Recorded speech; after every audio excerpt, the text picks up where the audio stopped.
Je m'appelle Lilibelle et ça fait 8 ans que je suis végétarienne. J'ai sauvé la vie de 1616 animaux. J'ai économisé 5839 kg de CO2 et j'ai pas mangé 708 kg de viande. Un Français moyen consomme 85 kg de viande par an. Manger de la viande, c'est tuer les animaux, mais c'est aussi tuer son environnement. Et aujourd'hui, je vais vous dire comment arrêter de manger des animaux.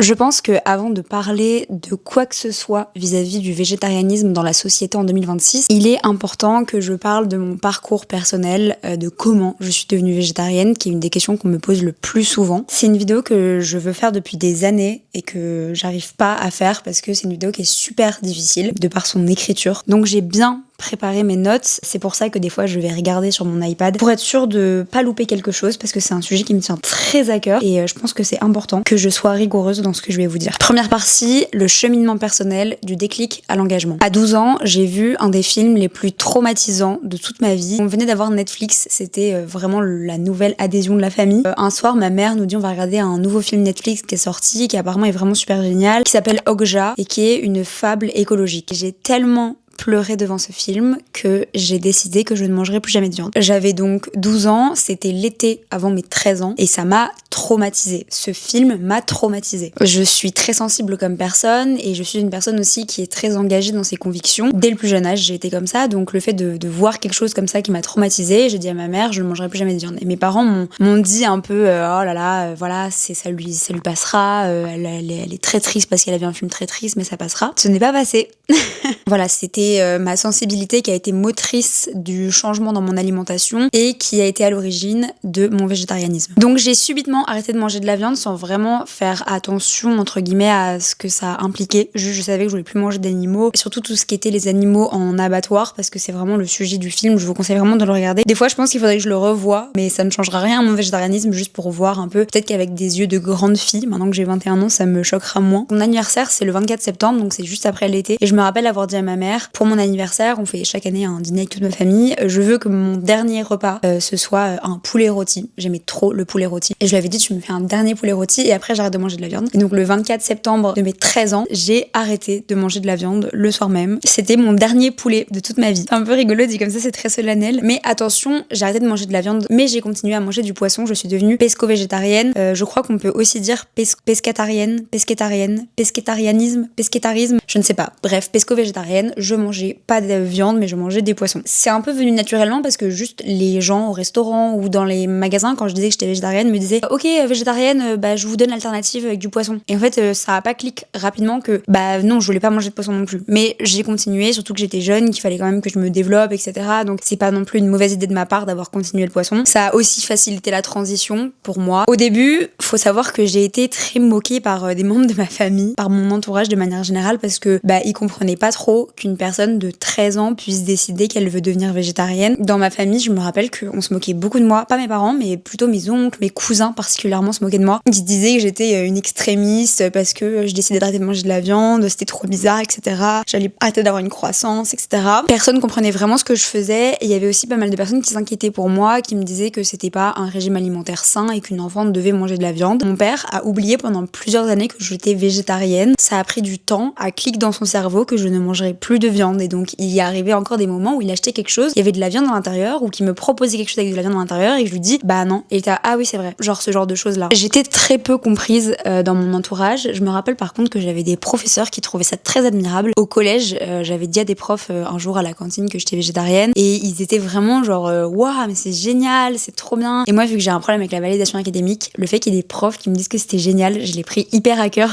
Enfin je suis pas non plus devenue végétarienne pour eux mais j'étais contente, ça me rassurait en fait in a way. Du coup à la cantine je mangeais les options végétariennes qu'il y avait ou sinon je mangeais les options au poisson ou encore une fois je mangeais mangeais juste les sides. Voilà, ça a été la réalité de ma vie et de mes repas pendant un long moment. Manger exclusivement les sides, donc les légumes, les féculents, etc. Je ne mangeais que ce qu'il y avait à côté de la viande parce que c'était pas très à la mode d'être végétarien en 2017. Ma mère, elle essayait de s'adapter du mieux qu'elle pouvait. Ma mère adore la cuisine, c'est un peu un de ses langages d'amour. Elle adore faire à manger. Elle est très dans le partage des bons plats, des bons moments, etc. Et donc au début, ça a été compliqué pour elle parce qu'elle voulait à tout prix me faire des choses végétariennes. Donc ce qu'elle faisait la majorité du temps, c'était du poisson pour moi. Toujours, j'avais mes sides de poisson quand on mangeait à la maison et elle s'adaptait du mieux qu'elle pouvait. Petit à petit, on a commencé à découvrir aussi les rayons végétariens au supermarché avec les marques un peu pionnières du végétarianisme. On vendait des galettes de légumes, des galettes végétariennes, etc. Donc ça a été mon régime alimentaire pendant plusieurs années, je dirais. Ce qui était plus compliqué, c'était au restaurant parce qu'il y a peu de restaurants à l'époque qui offraient des options végétariennes. Donc c'était toujours assez difficile pour s'y retrouver. C'est à ce moment-là, je crois que je suis devenue une grande adepte de la pizza margarita parce que typiquement au restaurant italien, c'était la seule chose qui était pour moi, c'était la pizza margarita. Et donc depuis, je mange que ça. Et puis il y a un point positif à tout ce que je suis en train de vous dire, c'est que j'ai jamais fait de carence particulièrement aggravante. Je suis suivie, vous inquiétez pas, j'ai fait des tests sanguins, j'étais une enfant, donc bien évidemment pédiatre, etc. Tout a été vérifié, que tout allait bien dans mon corps et tout allait bien. J'ai fait des tests sanguins, j'en fais chaque année. On vérifie toujours mon fer, ma vitamine B12. C'est très important quand je vais chez le docteur, je dis toujours que je suis végétarienne parce qu'ils font en sorte de vérifier des tests dans mon sang. Là, il faut que j'aille faire mon test de début d'année, j'ai mon ordonnance. Juste, c'est normal de faire des cures de vitamine B12, mais encore une fois, j'en parlerai plus tard dans la vidéo. Il y a 4 ans, j'ai décidé de sauter le pas et de devenir 100% végétarienne. Enfin, je pense que c'était la goutte de trop pour moi après avoir mangé un sushi ou deux de trop et de me rendre compte avec un documentaire sur la pêche que ce que je faisais c'était une catastrophe. J'ai réalisé que cette industrie était absolument horrible au même niveau que l'industrie de l'élevage intensif, des abattoirs, etc. Et qu'en fait surpêcher dans les océans c'était aussi détruire la biodiversité, l'environnement et l'océan de manière générale qui est littéralement notre première source de vie. Sans océan, on meurt tous. Voilà, sachez-le, c'est à l'origine du cycle de l'eau, du cycle de la vie, c'est hyper important et je pense que ce bien-être de l'homme global m'a un peu surpassé dans mon envie de manger des sushis le samedi soir. Apprendre qu'on élevait nos saumons dans des bassines pleines d'antibiotiques, qu'on pêchait tout ce qu'on trouvait, qu'on détruisait tout, qu'on cassait tout, qu'on tuait des dauphins, des baleines, des raies, des requins, tout ce qui allait par hasard, les calamars, etc. En fait, ça m'a tellement dégoûtée de manière globale que j'étais en mode c'est fini. À mon grand regret aussi, parce qu'il y a plein de restaurants que j'adorais, des restaurants, surtout dans le sud de la France, j'ai un restaurant où j'allais chaque année avec ma famille, excellent, de fruits de mer et tout, avec des moules farcis, des calamars et tout, j'adorais ça. Mais en fait, j'étais en mode je ne peux pas manger ça, je ne peux pas. C'est juste pas possible de penser à mon bien-être avant de penser à celui global des animaux, mais aussi de l'environnement. En fait, de manière générale, je pense que mon végétarianisme, il vient du fait que l'idée de mettre dans mon corps quelque chose qui a infligé de la douleur à des animaux par la même occasion que ça tue l'environnement, ça tue la planète, c'était la goutte de trop pour moi. Partie 2, déconstruire le spécisme, une révolution éthique. Le sujet du spécisme, c'est un sujet qui me tient super à cœur depuis que j'ai travaillé sur Peter Singer, un philosophe qui était très actif dans la cause animale, particulièrement avec son livre La libération animale, qui est extrêmement poignant dès les premières pages. J'en ai fait une vidéo pendant le calendrier de l'Avent de la culture 2025 qui a beaucoup fait parler, beaucoup plu et qui est encore quotidiennement relayé sur les réseaux sociaux. Je le vois dans les publications. Et c'est dans ce genre de moment que je prends conscience en fait de l'intérêt des gens pour ce sujet-là. Je trouve ça fabuleux en fait. Je pense qu'il y a peu de gens qui sont aware de ce que c'est le spécisme pour la simple et bonne raison que ne considèrent pas les animaux comme des égaux. On parle souvent de racisme ou de sexisme, etc. mais on parle jamais de spécisme. Et le spécisme, par définition, c'est une discrimination qui est basée sur l'espèce. Dans ma vidéo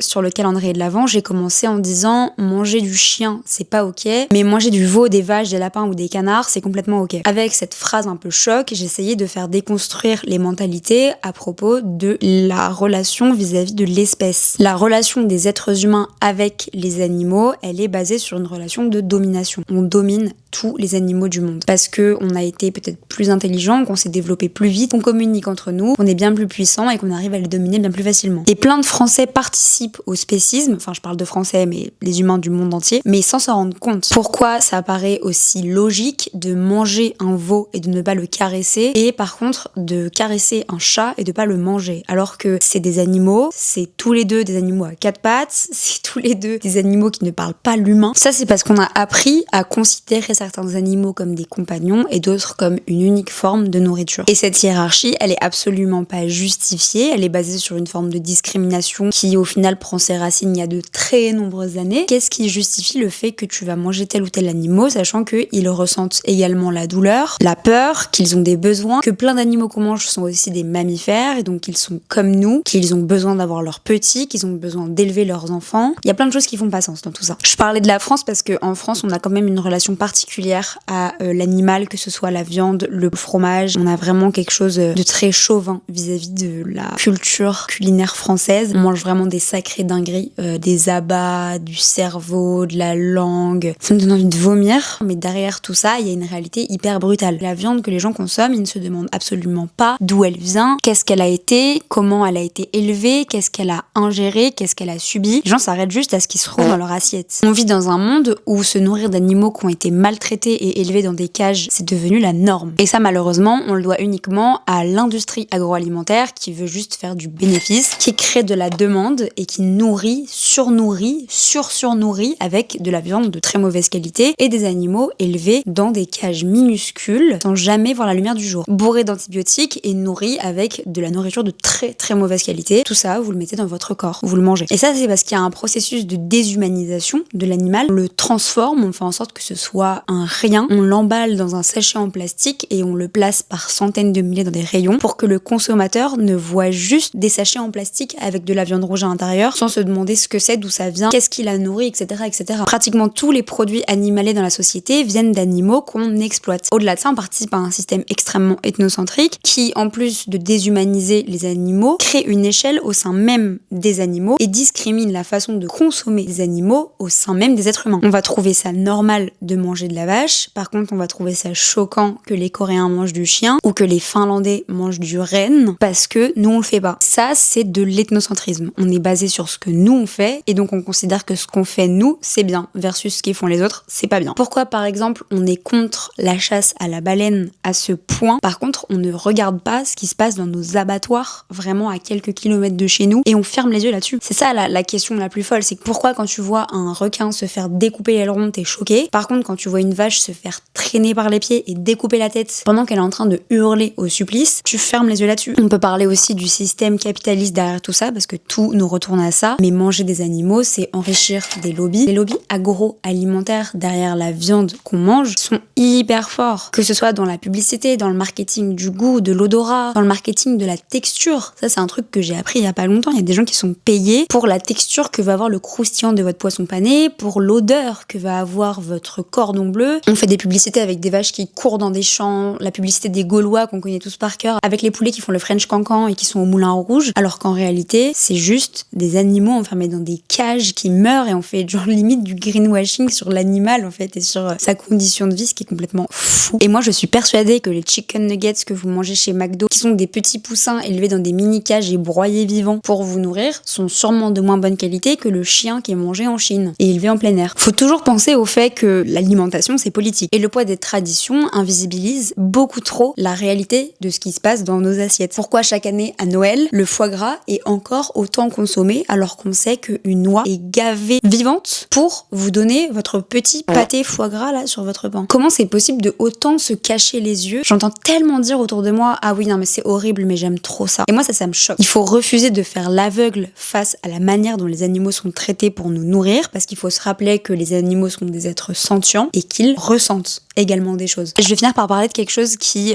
pour moi est vraiment hyper intéressante, que j'ai lu dans le livre La Libération animale. Je pourrais plus vous dire la page donc je vais juste le reformuler de la meilleure manière que je puisse. La relation de domination qu'on a envers les animaux en tant qu'humains est à l'origine de beaucoup d'inégalités et de problèmes dans la société. Si tu considères que c'est normal que des animaux souffrent et qu'ils aient une condition absolument minable pour la seule raison qu'ils ne te ressemblent pas ou qu'ils ne parlent pas la même langue que toi, c'est un terreau fertile à de nombreuses discriminations comme le racisme ou le sexisme. Et si vous vous dites que je pars vraiment très loin, rappelez-vous que je parle à nouveau de forme et de manière de parler. Une langue étrangère, une couleur de peau différente à la tienne, une forme de corps différente à la tienne. Je peux très bien parler d'une vache comme d'un être humain, homme, qui vit à l'autre bout du monde, qui ne me ressemble pas et qui ne parle pas ma langue. La manière dont un homme ou une femme traite les animaux en dit long sur sa manière de traiter les autres humains au final, et donc de traiter la vie. Si dès ton plus jeune âge on t'apprend que c'est normal de maltraiter les animaux, tu vas sûrement considérer ça ça normal de maltraiter d'autres êtres humains. Et c'est sûrement comme ça que l'esclavage est né dans notre histoire de l'humanité. Chapitre 3, l'impératif écologique, manger pour sauver notre planète. L'industrie de la viande est le deuxième émetteur principal de gaz à effet de serre dans la société actuelle. Dans la consommation de viande, on fait face à un désastre vis-à-vis des ressources. Par exemple, le gaspillage d'eau, ça c'est vraiment quelque chose d'assez impressionnant. Pour 1 kg de bœuf, c'est des milliers de litres d'eau. Cette eau-là, elle peut servir à faire des dizaines de kilos de plantes, de pommes, de blé, etc., même de soja, qui pourraient nourrir directement les humains. Il y a aussi un paradoxe très intéressant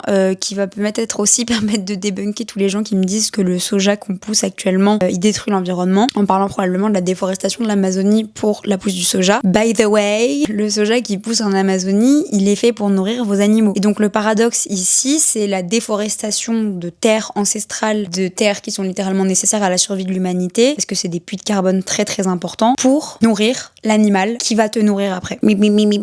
Alors qu'on pourrait directement nourrir l'humain. Le mode de vie végétarien, de manière générale, il consomme moins de ressources essentielles comme l'eau, la nourriture, le pétrole, parce qu'il faut le faire voler, ton steak d'un pays à l'autre, il faut le transporter. Le régime végétarien émet beaucoup moins de CO2 dans l'atmosphère. Élever le livestock, ça contribue plus au réchauffement climatique que le secteur automobile. Choisir de devenir végétarien ou vegan, c'est une des meilleures choses que tu puisses faire pour l'environnement. Si toute la Terre devenait végane, là, maintenant, aujourd'hui, les effets du changement climatique, ils seraient retournés en arrière. Parce qu'on arrête de consommer des animaux, on arrête de détruire des écosystèmes, on arrête de détruire des écosystèmes pour consommer des animaux. Et surtout, il y aurait beaucoup plus à manger dans le monde. Parce que toute l'eau et l'énergie qui est mise dans la nourriture de ton bétail, elle irait dans la nourriture des humains. Alors, il faut beaucoup de bonne volonté pour ça. Et on va passer justement à la question un peu plus politique du sujet. Chapitre 4. La nourriture est une arme politique. De manière générale, tout est politique. Manger sain, lire, s'éduquer, ce sont des actes politiques. Le végétarianisme est aujourd'hui vu comme un acte de résistance. Et c'est particulièrement de la résistance contre les lobbies. Ça, c'est un sujet très important parce que pratiquement tout ce que vous faites dans votre quotidien vis-à-vis des lois qui peuvent être votées par exemple à l'Union européenne sont motivés et défendus par des lobbies. Les lobbies peuvent être positifs ou négatifs, j'en ai déjà parlé sur une vidéo du calendrier de l'Avent de la culture. Et bien évidemment, les lobbies les plus riches sont les lobbies les plus destructeurs pour l'humain et l'environnement. Sinon, ce ne serait pas rigolo. Alors qu'en 2020, le végétarianisme était un peu devenu à la mode, de plus en plus de stars étaient véganes, cette idée que manger des plantes, être plant-based était très bon pour la santé. Depuis 1 ou 2 ans, on voit une rise de la consommation de la viande et du retour de la viande dans un esthétique de wellness lié à des régimes de plus en plus carnivores. Toute cette idée-là, elle est bien évidemment liée à la montée du fascisme et du conservatisme. Vous vous en rendez pas forcément compte, mais vos modes de vie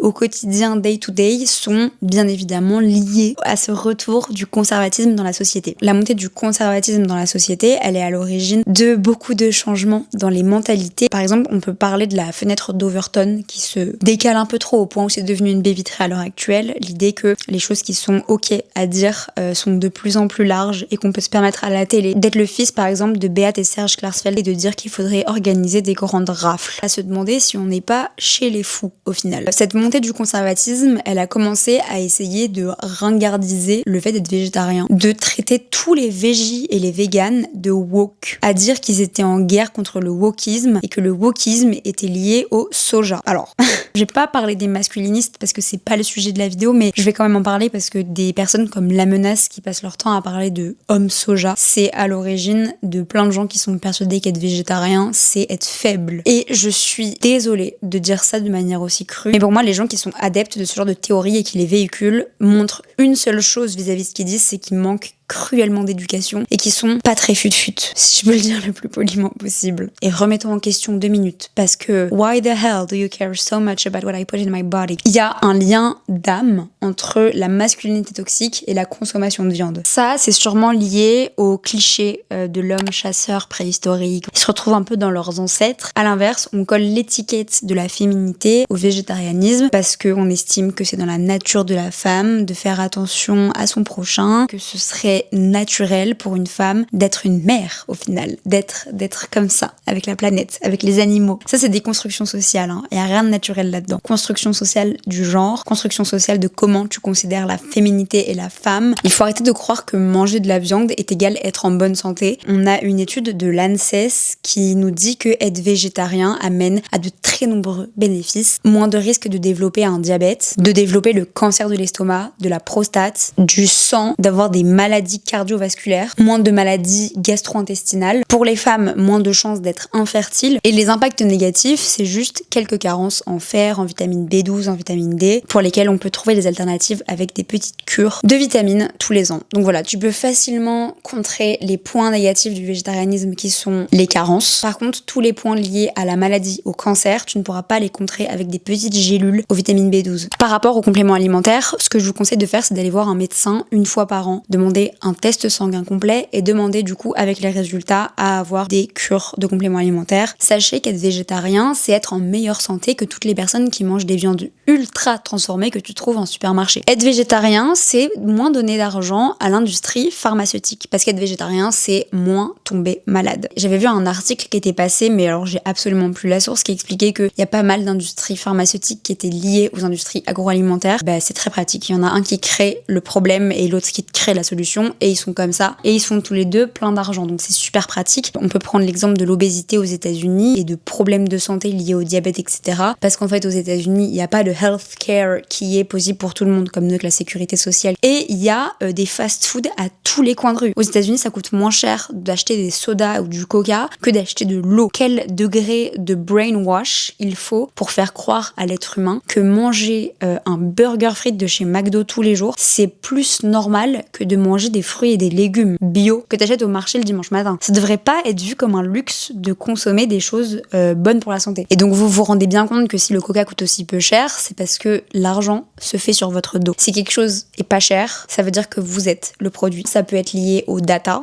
Si quelque chose est gratuit, c'est parce qu'on te prend tes données. Le régime végétarien, c'est quelque chose de très holistique. Quand t'es végétarien, t'as tendance à faire plus attention à ce que tu manges et du coup aussi à ce que tu fais, le sport, le mouvement physique, ce que tu consommes, ce que tu manges, ce que tu bois. Moi, je ne fume pas, je ne bois pas et je sais que c'est lié à mon régime végétarien parce que j'ai ce truc de faire du sport, mindset, d'être en bonne santé, d'être une personne qui est holistiquement parlant en bonne santé. Je peux pas fumer un paquet de clopes par jour et dire que je suis healthy. Et encore une fois, c'est les personnes qui fument et boivent à outrance qui te disent que tu te ruines ta santé parce que t'es végétarien. Wake up! Chapitre 5. Comment devenir végétarien en 2026. On a fini sur la partie la plus politique de ce sujet-là et maintenant on va vraiment aborder le sujet de ce que je vous conseille de faire pour devenir végétarien. Aujourd'hui, ça n'a jamais été aussi facile de devenir végétarien. On a une quantité d'alternatives végétariennes en grande surface actuellement. C'est devenu quelque chose de tellement beaucoup plus normal dans la société et vraiment j'espère que cette spécificité française de laisser autant de végétariens partout va rester parce que c'est trop quelque chose dont je suis fière quand je vois tout ce qu'on a de végétariens maintenant, c'est génial. Je tiens quand même à vous dire qu'il y a une députée européenne qui a fait passer l'interdiction de l'appellation de viande végétale et de steaks végétaux auprès de l'Union européenne parce qu'apparemment ça trompe les utilisateurs alors que tout le monde sait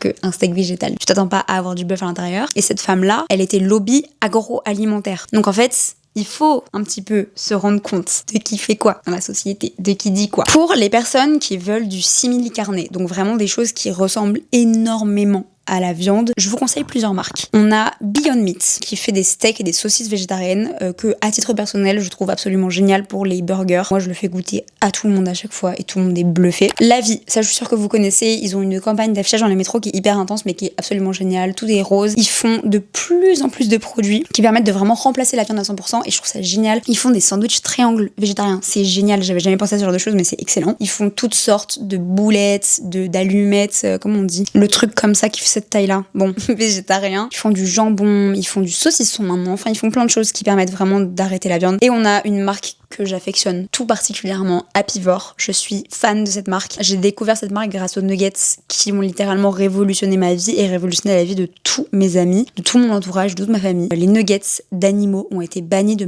ma maison et ils ont aussi été bannis de plein de chez mes copines qui ont littéralement arrêté de manger des nuggets animaux depuis que je leur ai présenté les nuggets Apivore. Apivore, ils font aussi, je crois, des cordons bleus, des saucisses, des chipolatas, des merguez, des émincés, des aiguillettes de poulet. Il me semble que je dis pas de bêtises, il y a aussi Garden Garden Gourmet, qui fait pas mal ce genre de choses. J'aime un peu moins le goût de leurs nuggets, j'avoue. Mais du coup, ça, c'est vraiment des marques qui vont aller cibler la clientèle. C'est les gens qui veulent réduire leur consommation de viande, qui veulent transitionner vers du végétarien. Et c'est vraiment super génial parce que je connais plein de gens sur qui ça marche. Et moi, je suis hyper fan de ce concept. Tu veux te sentir inclus à un barbecue? Bah tiens, regarde, une saucisse, une merguez veggie. Moi, quand j'étais petite au barbecue, bah j'avais le droit aux légumes grillés. Maintenant, j'ai le droit à ma saucisse végétarienne. Et c'est trop cool de voir que maintenant, les gens pensent à nous. À une raclette, bah t'as du jambon végétarien, t'as du salami végétarien. Moi, perso, je suis pas fan. J'avoue que j'ai encore un peu de mal. Mais c'est trop cool de voir qu'il y a des alternatives qui sont faites pour les gens qui veulent transitionner en douceur, mais quand même se sentir in vis-à-vis de tout leur entourage qui consomme de la viande. Et c'est un méga plus. Vraiment, go for it. Je suis 100% ok avec ça. Pour tous les gens qui sont plutôt dans une optique de ça me dégoûte la viande, je peux vomir, je veux arrêter de manger des animaux parce que le goût et tout me dégoûte, je vous conseille de vous tourner vers des options beaucoup plus végétales. On a le tofu, bien évidemment, qui est mon meilleur ami. On a les légumineuses, on a les marques comme Soy, Céréales Bio, plein d'options trop bien pour avoir le côté végétal que tu ne veux pas retrouver dans le côté animal des nuggets. Moi, il faut savoir que toutes les marques simili-carne, j'ai beaucoup de mal. Il y a vraiment quelques marques avec lesquelles ça passe. Les autres, j'ai envie de vomir. Pas parce que c'est pas bon, mais parce que ça ressemble trop à de la viande. Et typiquement, un jour, mon père m'avait acheté des aiguillettes de poulet, donc des fausses. J'ai pas pu tellement ça ressemblait à du poulet. Alors tout le monde autour de la table était en mode ah t'abuses, enfin ça se voit que c'est pas du poulet, mais moi ça fait 8 ans que j'en ai pas mangé du poulet. Donc pour moi ça y ressemble. J'ai plus le goût en tête, mais j'ai la texture un peu. Et ça m'a dégoûtée. Je vais vous parler rapidement de l'art du tofu. Parce que pour moi le tofu c'est genre magique. Tu peux faire tellement de choses avec le tofu. Moi je me rends compte de plus en plus. Déjà j'achète beaucoup de tofu bio ferme, mais il en existe qui est liquide, enfin du coup le tofu soyeux que tu peux transformer en plein de recettes. En fait, le nombre de recettes que tu peux faire avec du tofu, c'est mind blowing. Tu peux faire tellement de choses qui vont ressembler à de la viande avec le tofu. C'est assez choquant. Ce qui est hyper génial pour ça, c'est TikTok. Je mentirais si je disais que TikTok et Instagram n'étaient pas mes meilleurs alliés pour trouver des recettes super originales avec le tofu. Je suis plein de comptes vegan sur les réseaux sociaux parce qu'ils donnent des super idées liées au tofu. Tu peux effriter ton tofu, tu peux le mixer, tu peux le poêler, tu peux le mariner. Ça, c'est super. Moi, je mange beaucoup de tofu mariné, c'est le plus facile. J'ai vu une meuf faire un pané végétal avec du tofu soyeux qu'elle a mixé avec quelques graines, etc. Tu le fais cuire, ça te fait une texture d'escalope en fait. Enfin, c'est plein de choses auxquelles tu ne penses pas, mais c'est magique. Tu peux aussi mettre du tofu soyeux dans tes mousses au chocolat. Genre, ça remplace l'œuf et tout. Tu peux faire des crêpes avec. Enfin, c'est trop bien en termes d'alternatives. Il faut trouver ton tofu préféré. Ça peut prendre du temps. Mais franchement, teste des recettes. Tous les gens qui me disent qu'ils aiment pas le tofu, ils passent par chez moi. Ma mère les choque un peu. Et après, ils me disent qu'ils vont en acheter et ils aiment trop ça. Le tofu est un aliment ultra polyvalent, super bon, super bon si tu sais bien le cuisiner. Chacun a des goûts très différents. À titre personnel, je déteste tout ce qui est très moelleux. Les morceaux de tofu soyeux qui sont juste panés rapidement ou frits rapidement et quand tu croques à l'intérieur c'est tout mou, c'est vraiment genre comme du blanc d'œuf. Je pense que je peux vomir vraiment parce que ça me dégoûte, la texture du blanc d'œuf elle me dégoûte. J'ai un problème avec les textures, genre tout ce qui est flan et tout ça me dégoûte, mais le même tofu sous une autre forme je vais l'adorer. Donc des fois il faut juste du temps pour savoir quelle forme tu vas aimer. Dans mon magasin bio à côté de chez moi ils vendent du tofu avec déjà des goûts à l'intérieur, c'est super bon. Il y a le tofu rosso, le tofu verdé,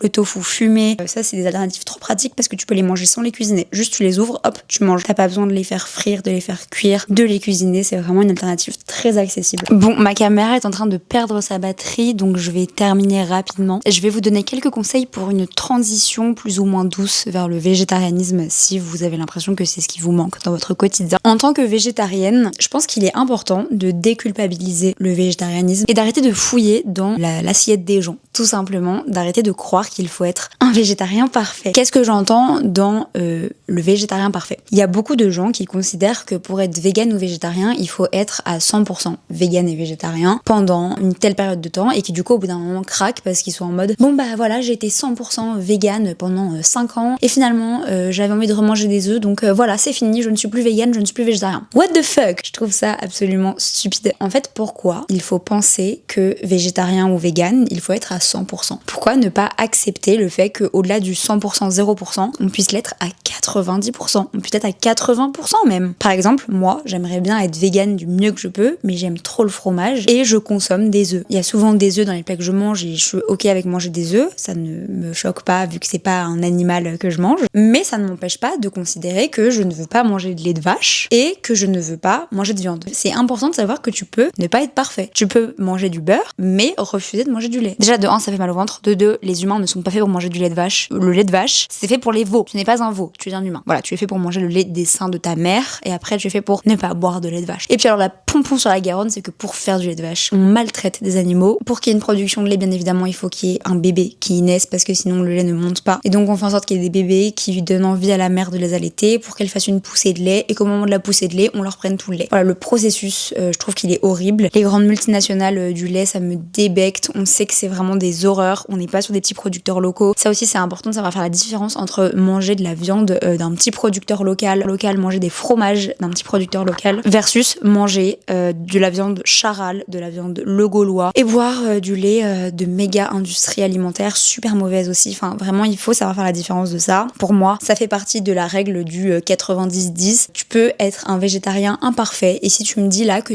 t'as envie d'être végétarien mais que tu te retiens exclusivement pour le saucisson, eh ben, sois végétarien mais mange du saucisson. C'est ok d'avoir cette vision-là et je comprends pas pourquoi autant de personnes se restreignent là-dedans, disent qu'ils peuvent pas être végétariens parce qu'ils aiment trop telle chose. T'as envie d'être végétarien mais t'aimes trop les nuggets, bah sois végétarien et teste les nuggets végétariens et si t'aimes pas ça, bah tu manges des nuggets normaux mais au moins t'es végétarien sur tout le reste. Donc déjà tout le reste, t'as économisé la mort de plein d'animaux. En parlant de ça, je viens de penser à l'argument des gens qui me disaient oui mais l'animal il est déjà mort donc autant le manger. Babe, en fait c'est la loi de l'offre et la demande. Si tu manges beaucoup de viande et que du coup tu crées de la demande vis-à-vis de la viande, bah il va y avoir de l'offre, c'est logique. Et par contre situation inverse, si tu boycottes l'industrie de la viande, que t'arrêtes d'en manger et que genre tout ton quartier, littéralement tout ton quartier arrête de manger de la viande, vous allez créer une chute de la demande hyper importante dans les commerces locaux. Et donc les commerces locaux vont envoyer un signal en disant moi j'en commande plus, j'arrête de commander de la viande, personne n'en mange, ça fait du gaspillage, je perds de l'argent. Et donc les producteurs et toutes les industries agroalimentaires etc. vont arrêter de produire leur viande parce que personne n'en veut. Je vous conseille aussi de tenter les restaurants végétariens parce qu'il y a des super restaurants végétariens. À Paris il y en a de plus en plus, 100% veggie, 100% vegan même qui sont délicieux. Il y a Wild and the Moon qui est délicieux, que des trucs veggie et vegan. On a Fellows et Maslow qui sont vraiment excellents à Paris, c'est vraiment devenu des références du restaurant veggie. On a aussi Soya, super bon restaurant végétarien dans le 11e arrondissement. Enfin, il y a vraiment beaucoup de restaurants végétariens à Paris, même dans le monde entier. Moi, où que j'aille, où que je voyage, je trouve des options végétariennes. Ça me fait toujours très plaisir. Et n'hésitez pas à tester les options végétariennes dans des bons restaurants parce que généralement, les bons restaurants trouvent vraiment le temps et la dedication de créer des vraies saveurs, un vrai truc pour les végétariens. Et ça, c'est vraiment génial quand on est pris à cœur au même niveau que le repas non végétarien. Mais il y a plein de restos où je me régale et il y a plein de fois au restaurant où mon copain prend les mêmes plats végétariens que moi et qu'on mange pareil parce qu'il préfère les options végétariennes, qu'il trouve qu'elles sont beaucoup plus savoureuses, qu'elles donnent plus envie, etc. Et moi, je suis trop contente parce que la cuisine végétarienne, elle est de mieux en mieux, elle est de plus en plus diversifiée et elle est surtout de plus en plus bonne. Donc franchement, sautez le pas si vous voulez tester quelques fois par-ci par-là les options végétariennes. Je vous y invite. À Marseille aussi, il y avait des super restos végétariens, je me suis régalée moi à Marseille. Ce qui peut être aussi intéressant pour vous, si vous avez envie d'avoir une démarche végétarienne et que vous avez envie d'expliquer à votre famille, vous voulez manger moins de viande. J'ai reçu un DM là-dessus il y a quelques jours. Je regarde pas mes DM Instagram, j'avoue que je ne les regarde pratiquement jamais parce que j'en reçois énormément et ça m'angoisse un petit peu. Quand j'en ouvre un, je me dis faut que je les ouvre tous. J'avoue que j'aimerais avoir le temps de répondre à tous vos messages absolument adorables. Mais hier par exemple, je faisais un tour parce que des fois je passe rapidement comme ça. Je suis tombée sur un message d'un garçon qui me disait qu'il avait envie d'être végétarien mais qu'il n'arrivait pas à expliquer à ses parents vis-à-vis des repas à la maison que lui voulait une alternative végétale et que ça le gênait, qu'il avait peur que ça coûte trop cher, etc. et qu'il me demandait mes conseils là-dessus. Et bien moi ce que je vous conseille de faire par rapport à ça, c'est de faire tester les options végétariennes à votre famille, leur dire que vous avez trouvé un nouveau truc qui apparemment est super bon et en fait vous allez voir leur réaction. Généralement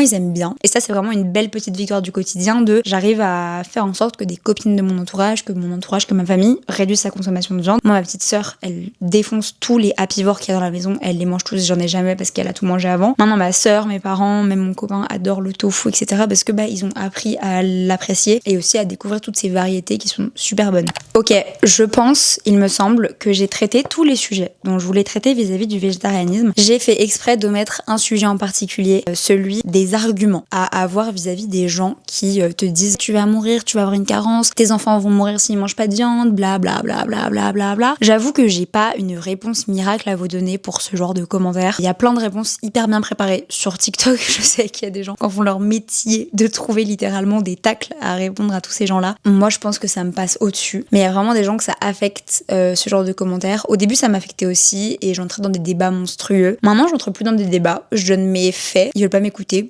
Je sais que ça va rien changer. On ne change pas les gens. Et du moment que vous êtes aligné avec votre consommation, avec ce que vous faites, c'est le principal. Rappelez-vous que c'est à vous de choisir ce que vous voulez faire avec votre corps, avec votre alimentation. Mais rappelez-vous que vous avez la possibilité de sauver des milliers d'animaux par an en arrêtant de manger de la viande, en réduisant votre consommation de viande et en arrêtant de considérer que les animaux n'ont pas le droit à une vie heureuse. Allez caresser des vaches, je vous jure que c'est thérapeutique, vous vous rendrez compte que vous avez peut-être pas envie de les manger. Et à toutes les personnes qui sont des végétariens imparfaits et des véganes imparfaits, ne vous en voulez pas. Il faut vraiment déculpabiliser ce discours-là parce que si toute la planète se retrouvait à manger 80% de moins de viande que ce qu'ils mangent au quotidien, on sauverait déjà une bonne partie des émissions de gaz à effet de serre et la vie serait déjà plus belle. Et pour toutes les personnes qui adorent me dire que oui, mais nos ancêtres, ils mangeaient de la viande, donc nous aussi, on est fait pour en manger. Je vais juste vous rappeler une seule chose, tes ancêtres, ils chassaient leur viande eux-mêmes. Toi, tu vas au supermarché et tu choisis le steak qui est bien rouge fluo et tu le fais cuire dans ta poêle. Est-ce que tu te rends compte qu'il y a une différence? Et par la même occasion, je te rappellerai que tes ancêtres, ils mouraient 10 fois plus jeunes que toi parce qu'ils mangeaient n'importe quoi et qu'ils mangeaient de la viande crue, qui n'est pas bonne pour la santé, qui n'est pas faite pour notre organisme. Faites attention à tous ces discours conservateurs qui disent oui, mais avant on faisait ça. Oui, mais avant on mourait beaucoup plus jeune. Donc arrêtez de croire que c'est normal. Faites attention au lobbying, ils sont hyper forts, ils sont absolument partout, ils sont payés à faire ça. Et moi, s'il faut que je sois une lobby veggie, bah je le serai. Je serai pas payée pour le faire, mais je le ferai avec grand plaisir. Testez toutes ces alternatives végétariennes. N'hésitez pas à mettre un commentaire avec votre expérience vis-à-vis du végétarisme, votre expérience vis-à-vis de votre envie de devenir végétarien, de votre consommation de viande, etc. Là, c'était le Veganuary. C'est important de se rappeler qu'il n'y a pas besoin d'un mois dans l'année pour faire attention à ce que tu manges et à ta consommation animale. Tu peux faire le February Veganuary ou le March Veganuary.